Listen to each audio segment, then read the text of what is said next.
Thank you for listening to The Actors Room. Please subscribe to the show on iTunes and leave comments and reviews. The show is also on Facebook, Twitter, Google Music, Stitcher, and TuneIn Radio. The website for the show is theactorsroom.libsyn.com. This site gives you access to all past episodes. Enjoy the show.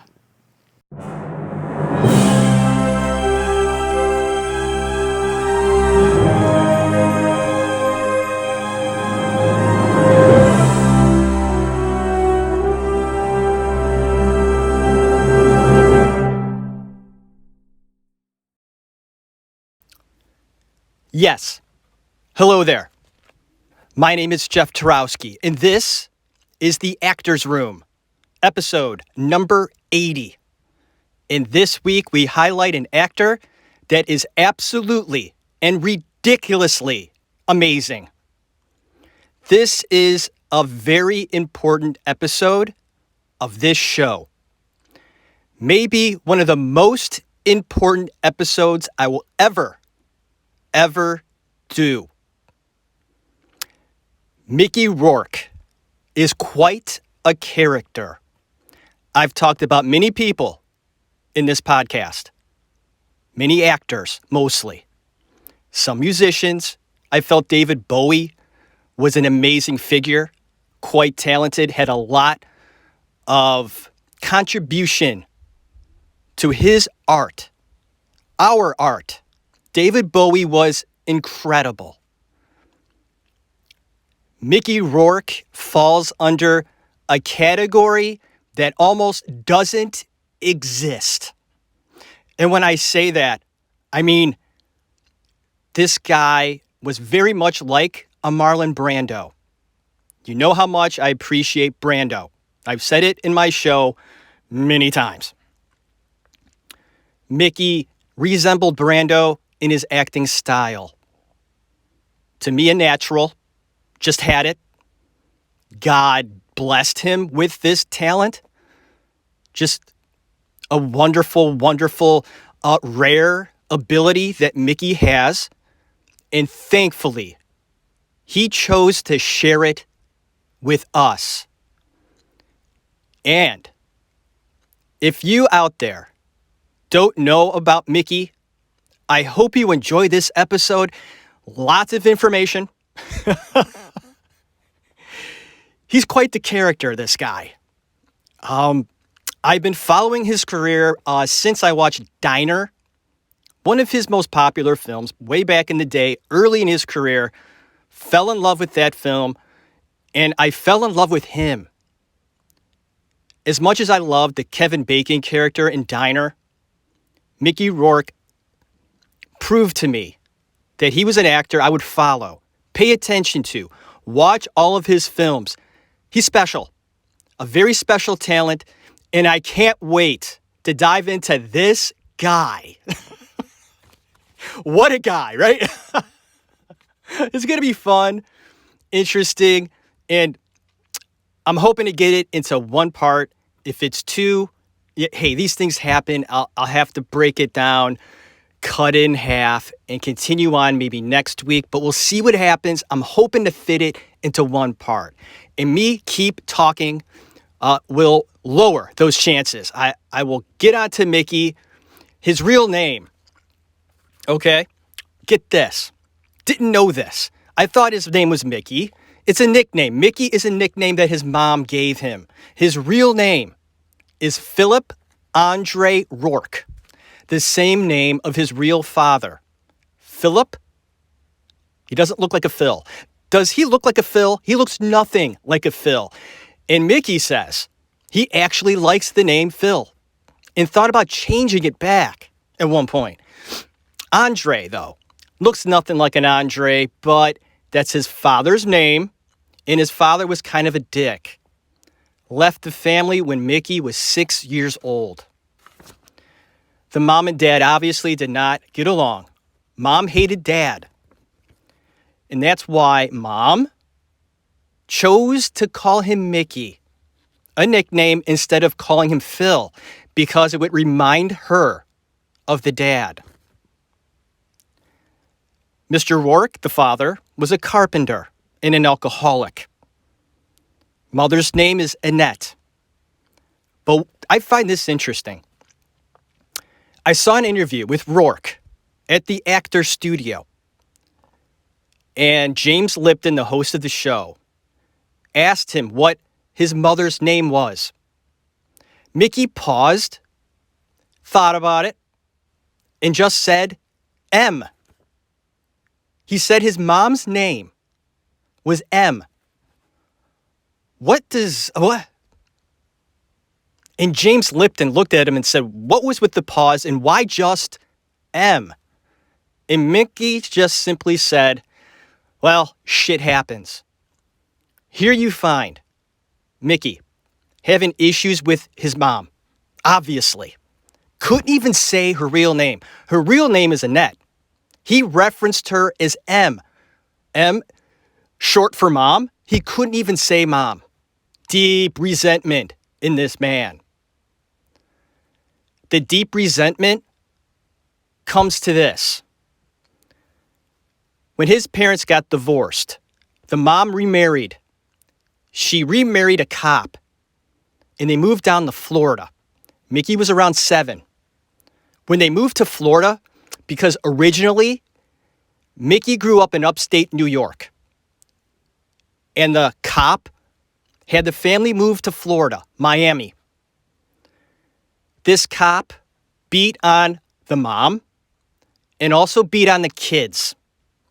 Little Mickey, his younger brother, Joey, and he also has a sister. The cop would beat on him. And Mickey took it. He took the hits. He took the abuse. But that didn't really scar him that much. What really just got to him was the fact that he couldn't protect his little brother, Joey. Mickey absolutely loves his little brother with passion, with love, a brotherly love that cannot be denied. You see it in his eyes. Whenever he brings up Joey, his little brother, he tears up.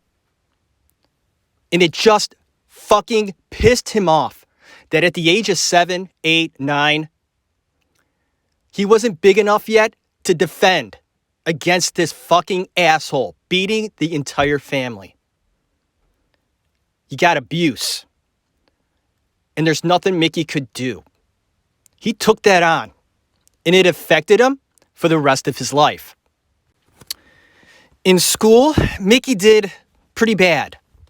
He said his grades were mostly D's and F's, except for gym class. He liked gym class. His grandmother, though, was a positive influence on his life. She read to him, and he listened. She brought Mickey a bit of culture, and he took it in, accepted it. He smiles upon what his grandmother gave him in this time of his life of struggle, and he needed a light. The grandmother gave that to Mickey.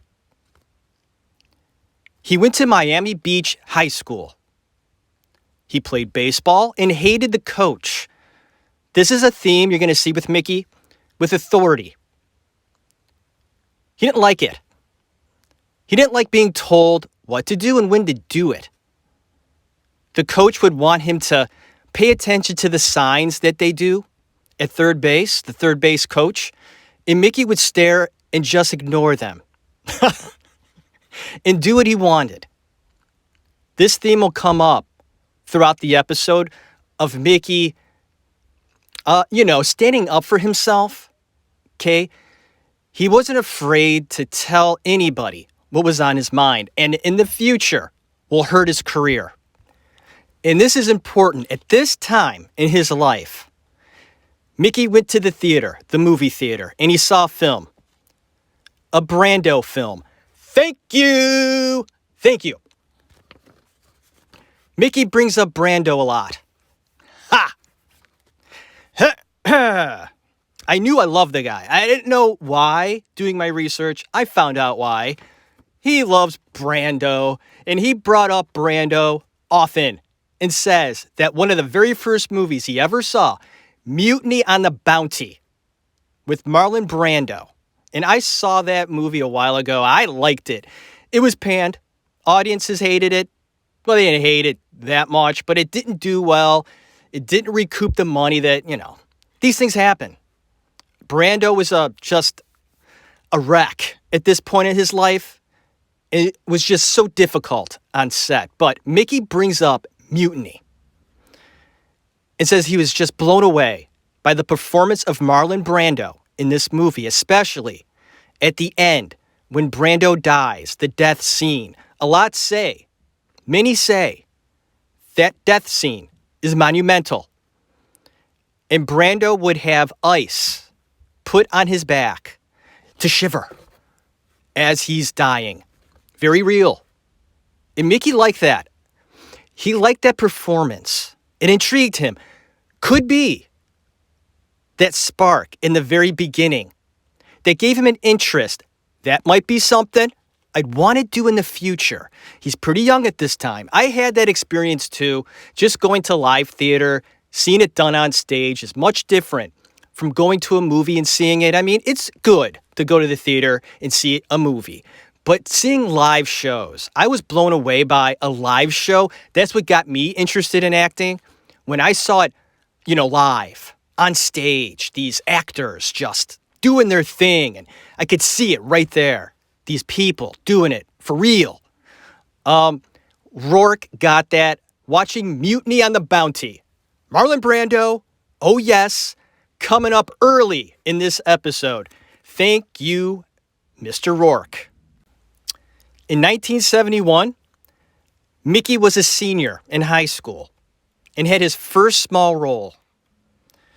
It was a school play and it was called The Serpent. So I like to point out their first acting job or work, and most do start on stage in high school. I did. I'm finding through my research, most actors start in high school. It's probably not a big surprise. You think, well, of course, right? But not all. Most do. And Mickey did too, his senior year. I was a junior. Mickey a senior. It really wasn't a big part of his life. Like, he wasn't doing this stuff like as a kid. His first one was at the age of 17. His senior year, and the high school he went to, I think I said before, I'm going to say it again, Miami Beach Senior High. Try looking this up. Not there. On classmates.com. I would have loved to have seen Mickey Rourke's picture in the yearbook. And right, he played baseball. He probably would have been with the baseball picture holding a little bat. Damn it. It's really kind of sad. And my brother would fucking laugh at me. But I actually get super fucking excited. Going on to classmates.com. Like, I look up on Wikipedia, like Mickey Rourke, for example, doing my research this week, and I see where he went to school. Okay, write it down. See what year he graduated. Sometimes they don't say that. You got to figure it out. You got to write down, okay, he was born in 1952. So when was he 17, 16? I write down the year. And I get excited. I go to classmates.com. I know, I'm like a little kid at Christmas. Why? Why is this thing with me? Looking at these old yearbooks, I get excited. Like, I go in there, I'm like, all right, he went to Miami Beach High. All right, put that in. And it comes up. And sometimes these high schools, some are so small, like, they don't come up. There's no yearbooks on there. I'm like, fuck. Well, it came up. His school is there. I'm like, all right. First thing, got to school. All right, we're almost there. And then I look up the year. I'm like, all right, there's like a list of all the years that classmates.com has the yearbooks for. So I scroll down. I'm like, all right, 1971, right? I'm like, all right, and they don't have it. Motherfucker. I'm like, damn it. Like, you know what pisses me off too? Like, I know. I just get so angry. Like, classmates.com will have like 1973, 1969, but they won't have 70. I'm just like, fuck. What are the chances? It's like they do it on purpose. Like, he wants to see 71, right? ain't in there. Sorry, buddy. So let's just say this. I was kind of disappointed. I didn't get to see. And what's funny, too, like, it wouldn't be Mickey Rourke, I'm sure. It would have been Philip Rourke in the yearbook. I get off on that shit. I know. I'm just crazy. All right. Okay. I'm getting back on track, looking at my beautiful, beautiful notes here. Okay. I'm starting to feel it now. Like, I'm not kidding. I was nervous going into this episode.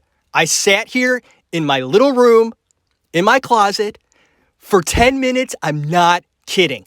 I sat here. I'm like, okay, how am I going to do this? Usually I just fucking do it. Like, but with Mickey Rourke, I'm like, I can't fuck this up. I gotta know what I'm going to say. Okay. And I sat here and I was blank. I'm looking down at my notes. I'm like, okay, maybe I should start off with a quote, right?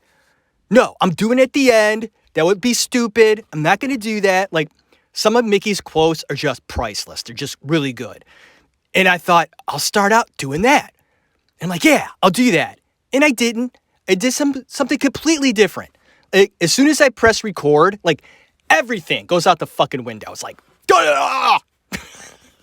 I'm all ready, all prepared. I sat here for 10 minutes. I got tea here. Like, I'm going to sip on my tea. Because my voice will get all, dry and stuff. I'm finding, I got tea here for my vocal cords. But I sat here for 10 minutes, just sitting here. I was nervous about doing Mickey Rourke's show. I mean, why are you getting nervous, dude? Well, what do you get nervous about? It's a podcast. Like, nobody's sitting across from me. I got clothes across from me. I got sweaters, and I'm looking at my wife's section here. She's got so many fucking sweaters. It's incredible. My section is so small compared to hers, which is, that's common. I got stuff like from the freaking 90s over here. Like, I probably wore this shirt in high school. Like, I should burn it. Oh, God. Got 90s shit over here, I think. Anyway, so I was kind of nervous about this show because I don't want to fuck it up. So I'm trying to, get that out of my system. Feeling good. All right. Mickey Rourke, he does that to me. I've said in the past, like, I will watch his films. And I can't help but watch another one. Like, back to back. It's like not enough to watch just one. He's like a potato chip of acting. He's like Lay's potato chips. You try one, you're like, I'm just going to have one. No way. I have to watch like a handful of his films to get like, to be pleased, to be fulfilled. He's so fucking good. I can't wait to continue on here. My little rant, I do that sometimes. I think it's over. I said I was going to look at my notes about 8 minutes ago? Jeff, look at your notes. I'm doing that right now. This is significant right here. After high school, 1971, graduated. I'm actually kind of surprised he graduated. From what he talked, like, maybe the teachers felt sorry for him, getting D's and F's. Maybe he embellished that, but he graduated. After high school, he really concentrated on boxing.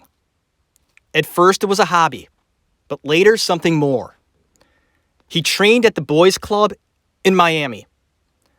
And boxing, I think, was a good way for this kid to punch something, to let it out. He had a lot of anger in him. And punching the bag and another person helped him get that shit out. He needed to, this guy. Had a rage inside of him. And boxing helped him. He hit, and he hit hard. And he trained. It really did fulfill not only that anger thing inside of him, it simply gave him something to do. And he loved it. He fell in love with boxing. His fighting name, he took on boxing, right?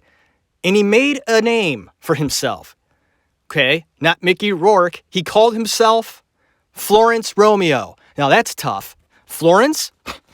Where do they get these names? Like Florence, he maybe did this, thinking, I'm going to think of the pussiest name I can imagine. And if I could take that on and not be embarrassed by it, I'll make it look tough. I kind of like that in a way. You may laugh at Florence, Flo, call him Flo. And he made it tough. That's how tough he was. There you go, Mickey. He also trained at 5th Street Gym, very popular gym. His amateur record, here we go. Listen to his record he had as an amateur boxer. 27-3. He was a pretty good boxer. Okay, states. Okay. I got to say this. I kind of messed up there. I don't want to erase it. Fuck it. I'm just going to keep going. In the past, I'd make mistakes, go back, erase it. I just waste time. Fuck that. I make mistakes, deal with it. I'm human, right? I make mistakes in the show. I'm just going to move forward. Mickey states that he hates to work. He just hates working. And this is why. He spent most of his childhood working. He worked as a child. At the age of 5, he would sell candy on the streets. Seems to me the kid was put to work at a young age to support the family or to help with paying bills and putting food on the table. Kind of sad. And a reason why he hates work so much. Mickey says that he even would spend several years digging ditches for work. That's some shitty work. And what makes it even shittier is that it was in Florida. I'm not sure if any of you out there, I'm sure most of you have, been to Florida in the summer. I'm talking about the middle of July, August. That's when we would go out there, me and my family, summer vacation, right? We go out, visit my family in Florida. It was great. But it was so hot. I remember playing basketball outside with my cousin at like 2 o'clock in the afternoon. We would play for like 5 minutes, be completely exhausted, dripping sweat, and just fall into the pool.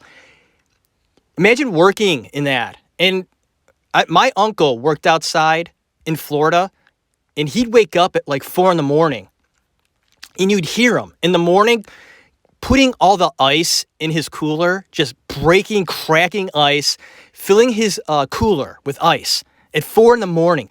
They have to work so early because by noon, you are done. Like, you don't want to work at that point. You got to work in the early morning to survive.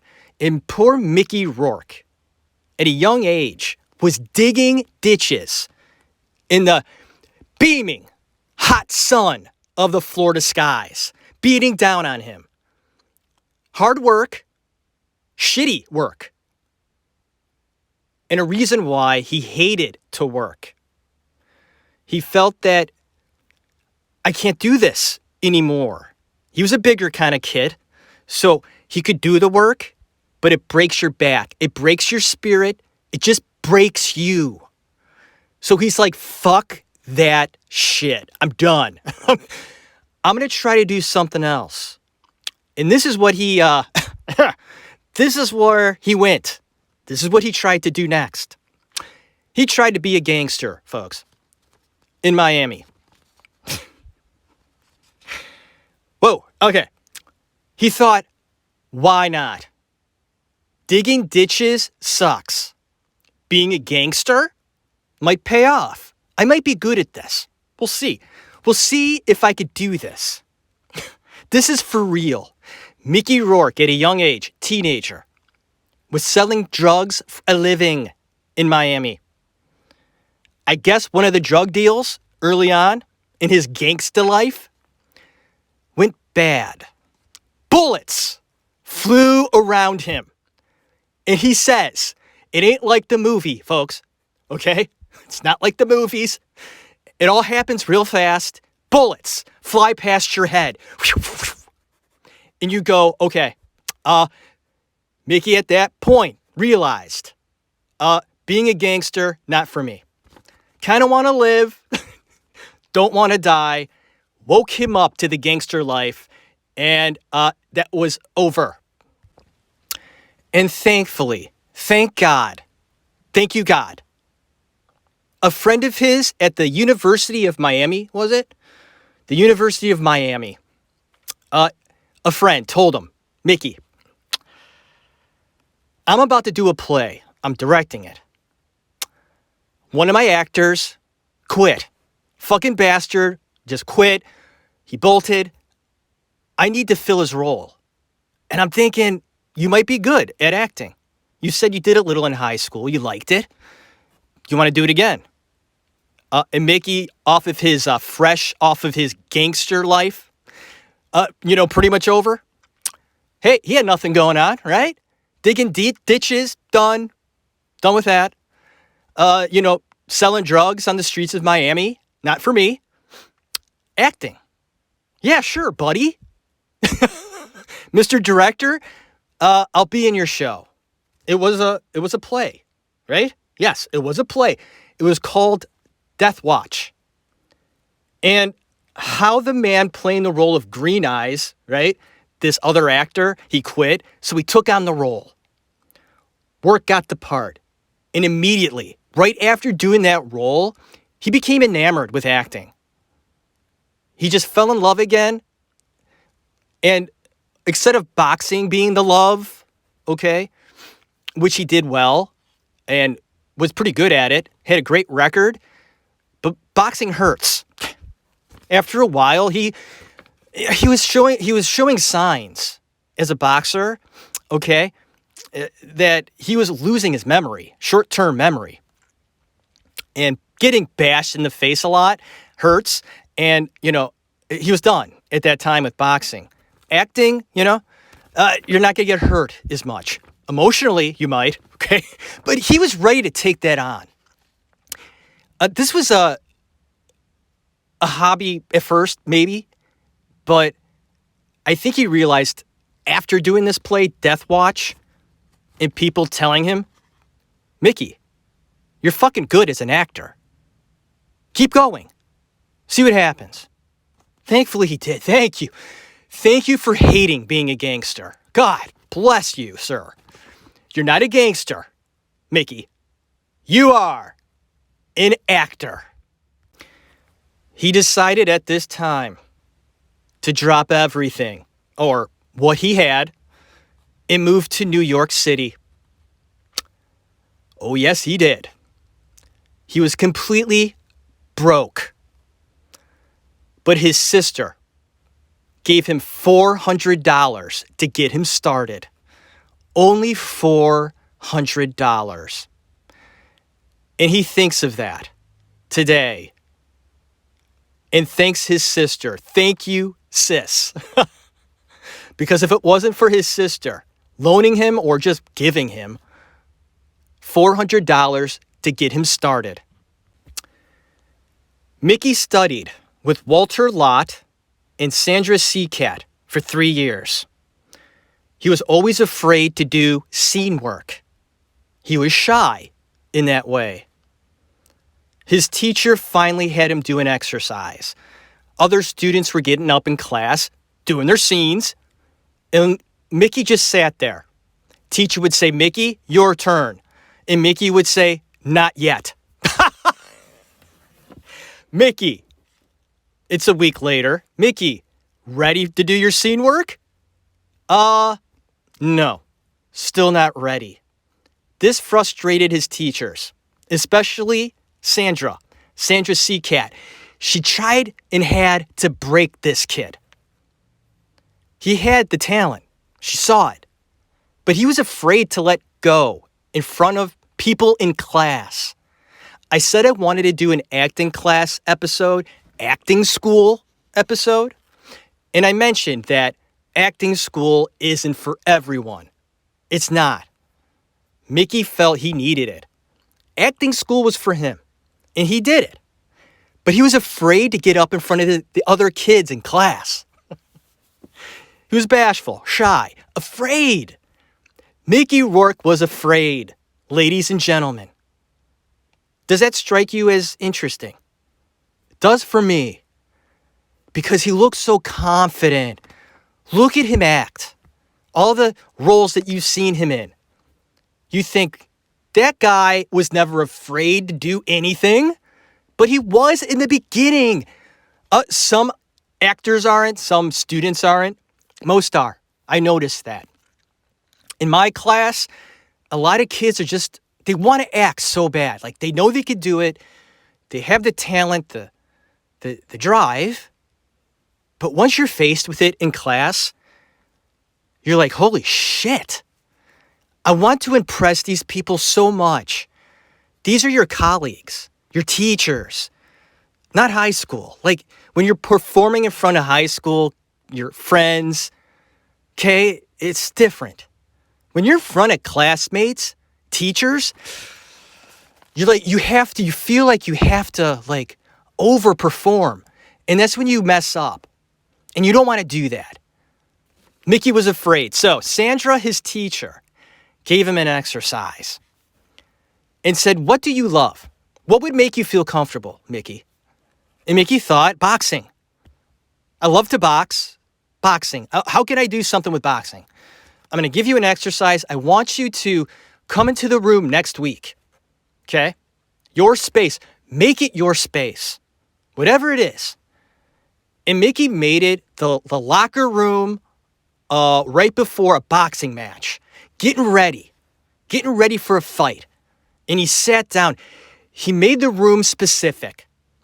Everything in there made sense. And he got boots, put them on, like he laced them. Being specific. Really doing it. Not faking it. Actually lacing them correctly.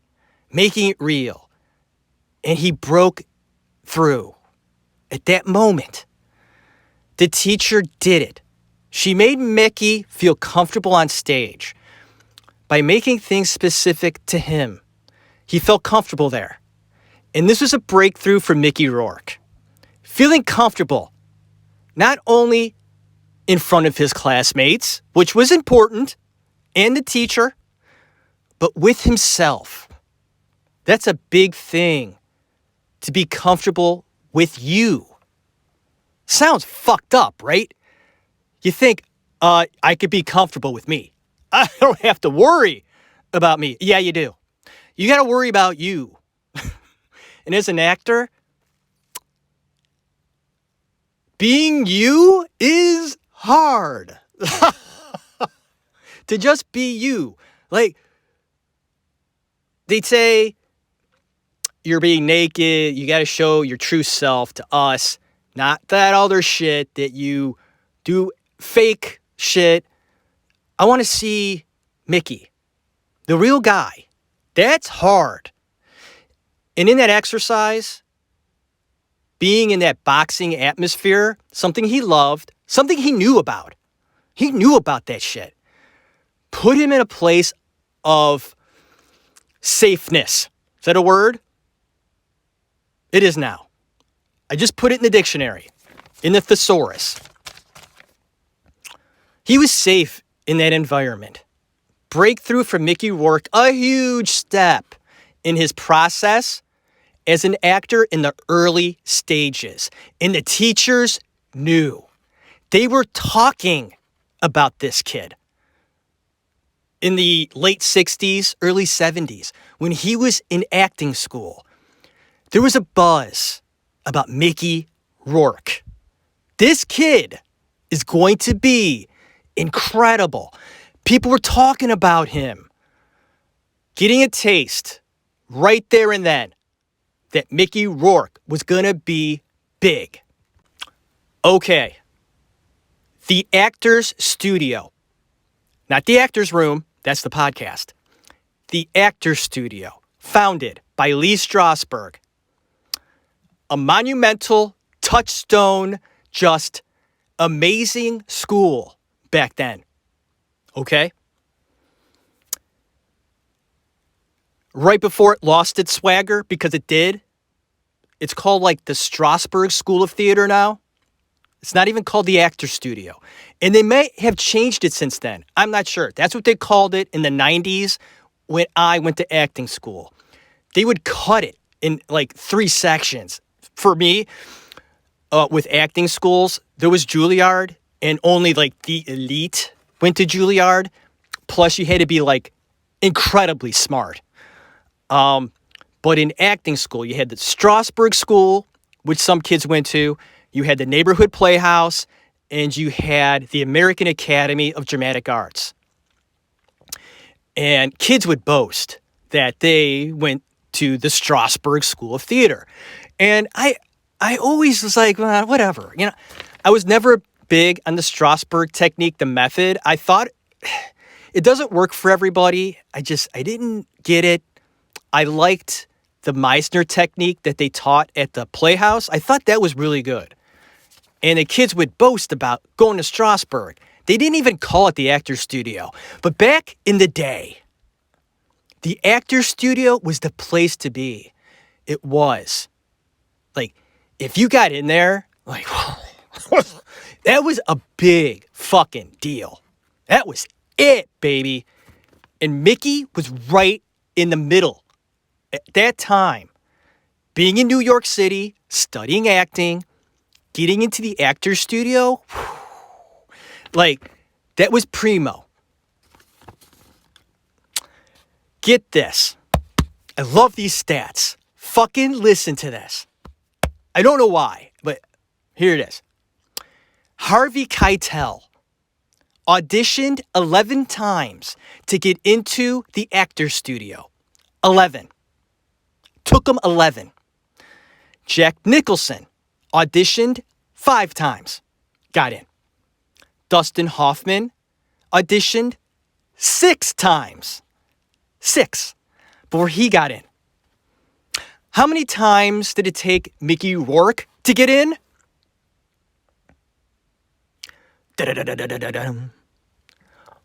One. One time. One time. One. Once. That's how amazing, brilliant, and genius Mickey Rourke is.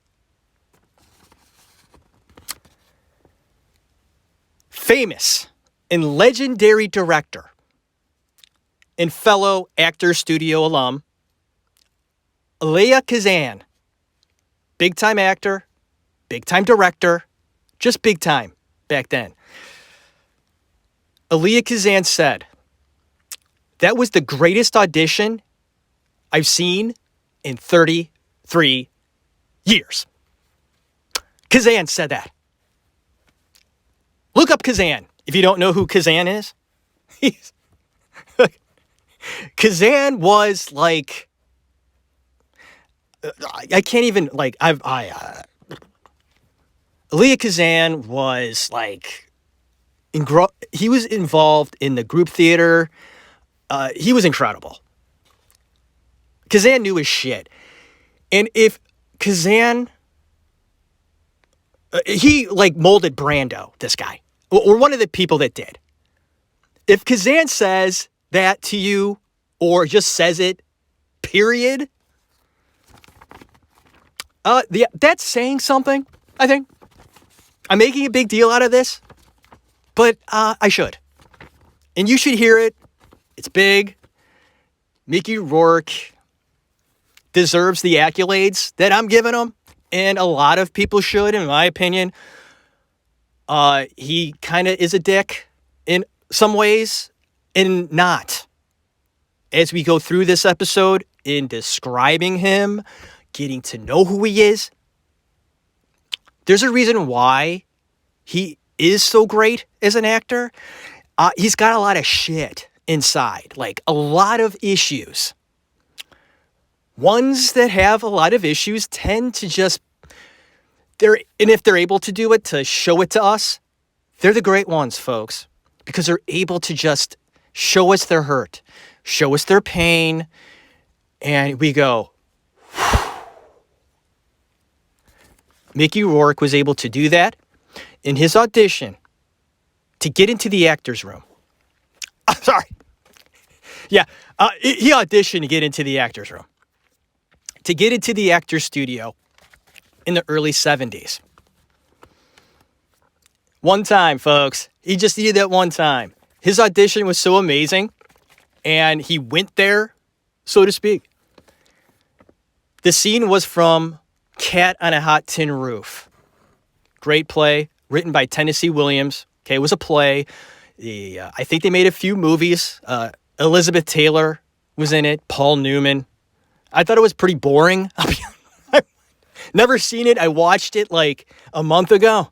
I was sick. I wasn't feeling well. I had a sinus infection, and I was just up. And I'm flipping through, and I'm like, Cat on a Hot Tin Roof. Never seen it. I got to see this, right? I'm like, oh, God. Why do I not like this movie? I'm sure Mickey put a good spin on it. Okay. Had a scene from Cat on a Hot Tin Roof. And he struggled in the scene. Like when they practiced it, I'm sure him and his partner, you have a scene partner, you hope that they're at least decent. I've had bad scene partners, but not many. I've mostly had great scene partners. I was lucky. I was. And thankfully, my teachers would put me in with a great scene partner. Thank you.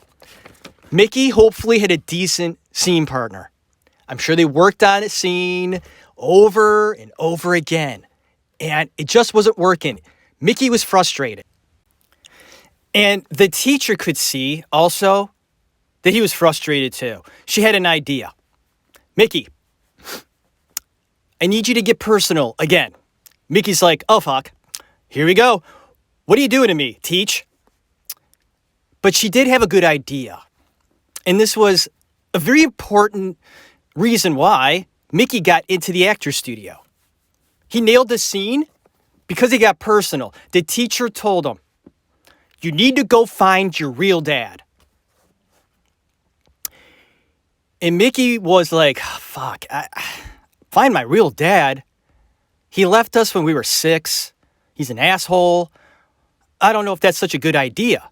The teacher said, you need to find him and have a conversation with your real father. It'll help, believe me, it'll be worth it. Mickey made a few phone calls and had a pretty damn good idea where he can find his dad. And mind you, he hasn't seen his dad in years. And he says that when he was little, okay, his dad would take him to a burger place, White Castle, and they would have burgers together, something they enjoyed doing together. And Mickey remembered that. So he gave that a try.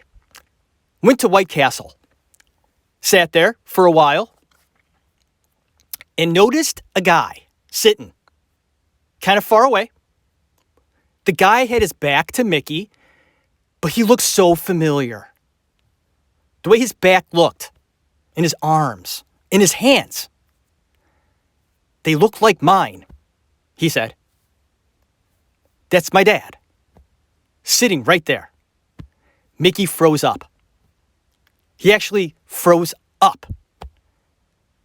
I haven't seen him in so long, and I found him. Like, he couldn't believe he actually found him, right? So Mickey sat there and just watched his dad. And of course, his dad's back was to him, so his dad didn't see him. His dad got up when he was done with his burgers, whatever, and walked past Mickey. Mickey didn't say a word. He was so scared. Watched his father leave the restaurant, get into his shitty car, started, and watched him almost leave the parking lot. And I say almost because he watched his father in his car refuse to move ahead at the traffic stop at the light as it turned green to red 3 times. His father didn't move. Was he contemplating? Yeah, he sure was. He turned the car around, parked it, and went back into the restaurant and confronted his son.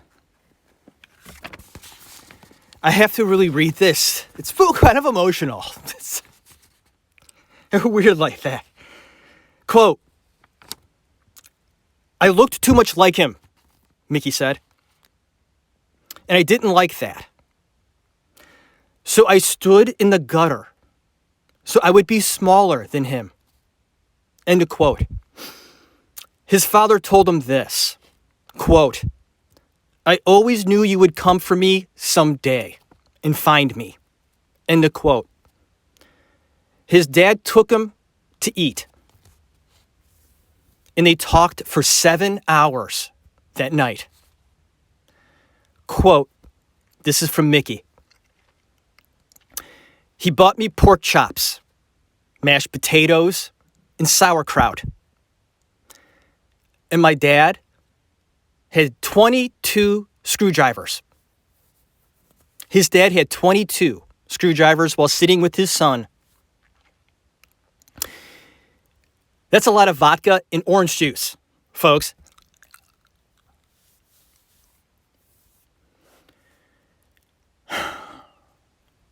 This, Mickey says, after this, "I never saw him again. That was it." Personal stuff. The very next day, Mickey Rourke auditioned for the Actors Studio. There you go. He nailed the scene, of course. Thousands and thousands of acting hopefuls auditioned that year for the studio. Thousands. Lee Strasberg picked 5 to enter that year, and of course Mickey was one of them. Mickey Rourke appeared in several television films in the beginning of his career. Then got his first break in Steven Spielberg's film 1941. That was written by Robert Zemeckis. But his big break came as the arsonist in a little film called Body Heat in 1981. Oh boy, did Mickey Rourke steal scenes. And I am just enamored with that concept. You got a movie, right? Body Heat. Good movie. So, I saw it a long time ago. As a kid.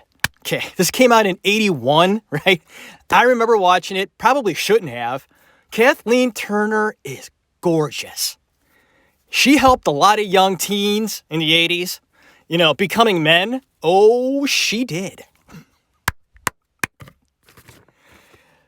That woman was hot. And this movie was hot, okay? She was hot. It was hot. And so was Mickey Rourke, man.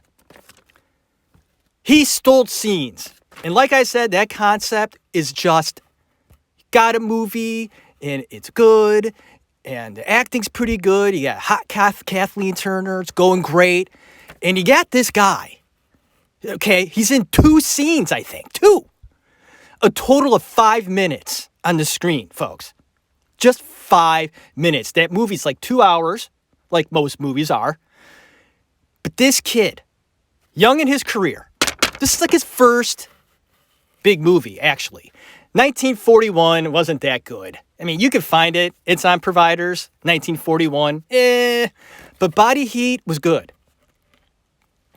William Hurt, that was his movie. I mean, he's in like 98% of it. Rourke is in like what, 6% of it? If that. But he's great. Subtle. Okay, I have notes about this. I gotta find them though. Because I go way over here sometimes. I look at the clothes all around me here in the closet, and I just start talking about Mickey. I want to see if I can find the notes about this. Yeah. Rourke has only a few scenes, right? But he's fantastic. The first scene he has with Hurt. He's lip syncing to Bob Seger. Love it. Love it. It's awesome. But he is all over that room. If you think about that scene, okay? That's his room. This is what he does. Just like he did in acting school, when he made that space his own, made it specific, he owned that room with Hurt as the arsonist. He's all over it. He's here. He's there. He's fiddling with shit. Fucking with Hurt. Right? He gets up on his bunk bed. He's got a fucking bunk bed in the scene. He climbs up on the bunk bed, getting all comfortable.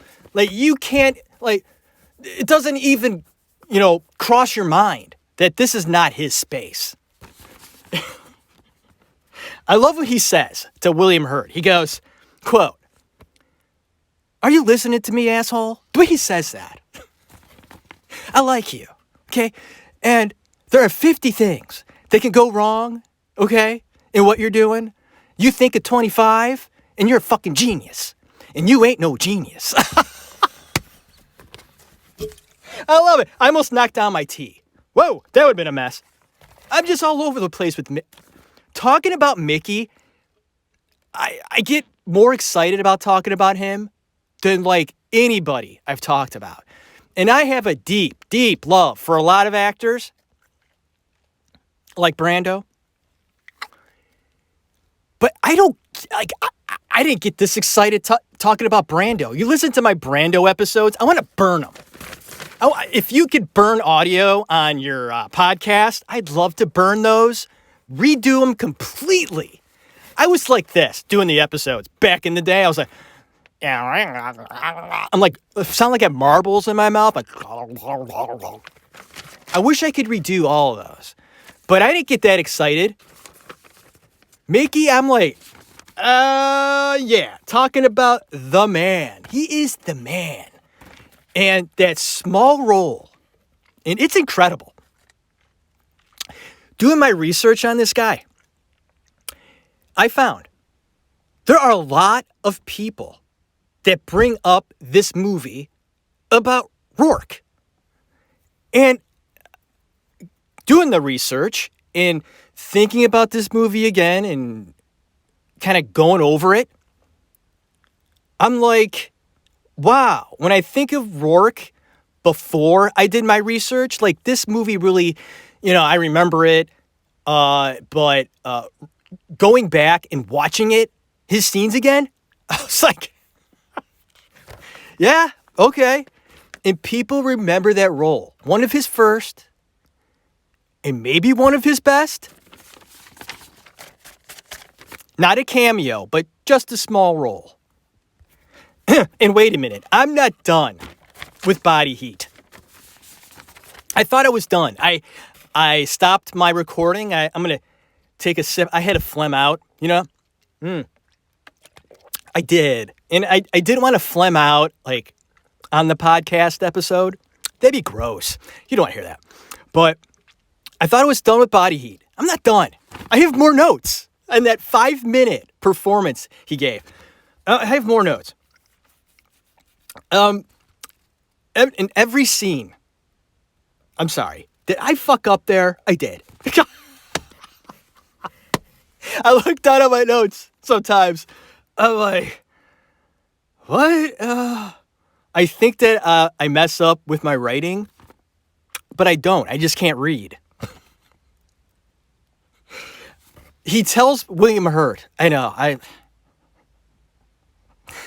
He tells William Hurt in that very first scene, I wish the movie was just that scene. Like, but you gotta put Kathleen Turner in there naked, though. She could be in the background. But when you see Mickey act, you're not even looking at Turner. Like, that's how good he is. If you had Kathleen Turner in the background naked, you'd still watch Mickey. It doesn't mean you're gay. It just means you like watching Mickey. Okay. This is good. In that first scene, okay, Kathleen Turner's not naked in that scene. So you're really paying attention. William Hurt smokes like, I don't know, 10,000 cigarettes in that whole movie. The guy just smokes the whole freaking time. It's incredible. The guy, I'm surprised he's not dead from that movie. I mean, he had like, I don't know how many cigarettes. Mickey tells him, you can't smoke in here. I love that. I don't know why. I mean, he pretty much told William Hurt, stop your fucking smoking. You can't smoke in here. And it's probably not a good idea, right? I mean, they were making like a bomb in there. Kaboom! Oh, Mickey, I love you. I do. And oh, shit, folks. Holy shit. We are 53 minutes in. Oh, should I go one long one? Or do I stop it now? Do a two-parter. I kind of wanted to make it one part. We'll see. Okay, maybe we'll see where we go. I'm going to see here. I mean, because I talked about body heat for like an hour. No, I'm just kidding. Isn't he remarkable? See what I'm talking about with Rourke? I mentioned him several times in other episodes. I mean, he comes up. He does because...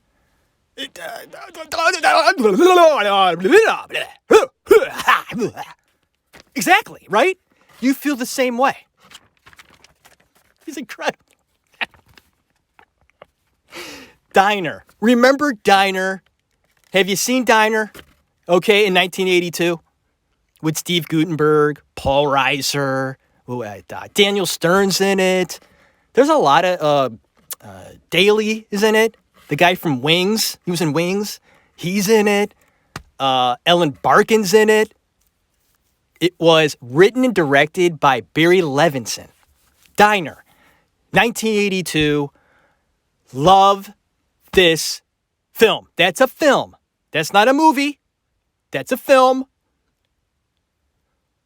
Mickey Rourke displays his softness. Okay? But tough. I love that. He could do it. Very rare. Very cool. He's so cool in this movie. One of the coolest characters in film history. In Diner. So, fucking cool. Cool guy. Diner. 1982. If you haven't seen it, shame on you. You go out tonight or today, bright and early the next morning, whatever you got to do. I checked. It's not on providers. It used to be. Like a year ago. For like 3 years. I'd see it on there. I'm like, Diner, awesome. I watch it. I wanted to watch it again, and I did. And I'm like, no, they do that. They fuck with you. Netflix does. Hulu, they fuck with you. Getting raspy. Whoa, boy.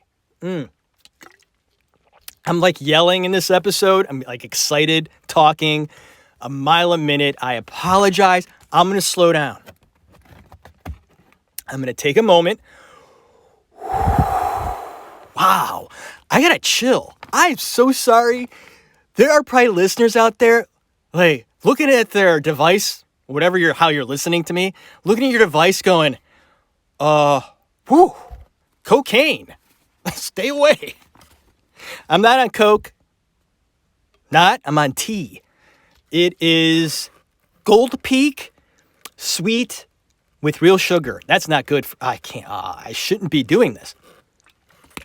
It's so good. I love tea. Cold, hot. Love it. Lipton, Tetley. I love it all, folks. And this is Gold Peak. It's good. Talking about Diner, right?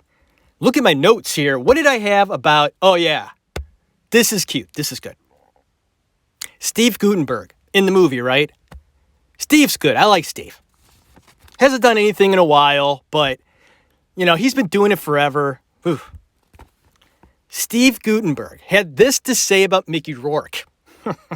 He considered him a teacher. A teacher! He was... Okay. Guttenberg said, Rourke would appear to be small in his work.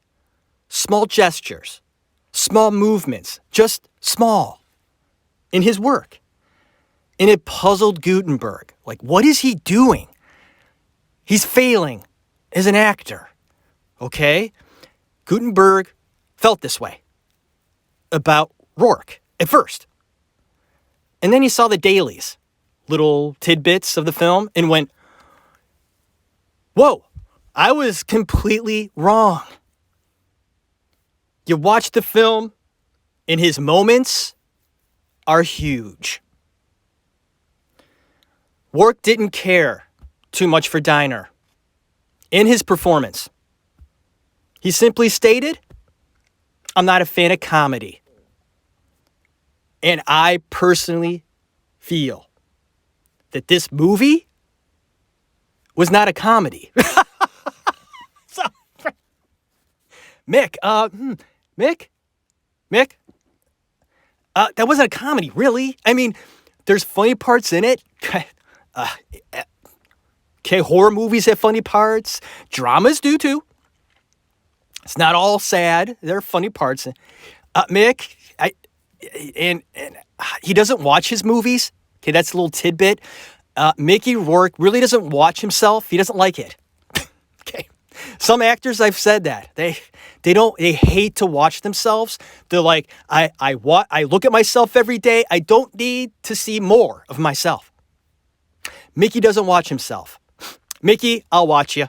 I love you. And I got to look down here. Folks, we're splitting this right in half. Got to do it. Mostly because I got to take a chill pill. I am fucking high on Mickey Rourke. And so should you. He's like a drug. You're Mickey'd. You get micked. Ooh. Get micked. Watch one of his movies tonight. Watch a Mickey Rourke movie. It'll make you happy. Right? Or sad. If he's doing something sad, you might be sad.